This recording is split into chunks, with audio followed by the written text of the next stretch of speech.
সুপ্রিয় দর্শকবৃন্দ, সবার জীবনে বয়ে আসুক অনাবিল আনন্দ।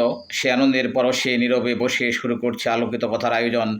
কথাগুলো সকলের জন্য খুবই প্রয়োজন এবং আলোকিত কথার অধিবেশন থেকে সবাইকে আন্তরিক অভিবাদন। সুখী এবং শৌখিন হোক প্রতিটি মানুষের জীবন। এখন আসি মূল প্রসঙ্গে, কথা বলি আপনাদের সঙ্গে। সুদূর প্রসারী আমার দৃষ্টিভঙ্গি, আমি আমার সঙ্গী। আমি আমার সঙ্গী, সুদূর প্রসারী আমার দৃষ্টিভঙ্গি। আমার সঠিক সময়, দৃঢ় প্রত্যয় আর প্রস্তুতি আমাকে দিবে প্রত্যাশা পূরণের প্রতিশ্রুতি। আমি হব আমার স্থপতি। যতই গণি আসুক কালো মেঘ, থামবে না আমার গতিবেগ। যতই আসুক বাধা বিপত্তি, থামবে না আমার চলার গতি। আমার সঠিক সময়, দৃঢ় প্রত্যয় আর প্রস্তুতি আমাকে দিবে প্রত্যাশা পূরণের প্রতিশ্রুতি। আমি হব আমার স্থপতি। যতই গণি আসুক কালো মেঘ, থামবে না আমার গতিবেগ। যতই গণি আসুক বাধা বিপত্তি, থামবে না আমার চলার গতি। আমি সিদ্ধান্তে অটুট, ছিনিয়ে আনব জয়ের মুকুট।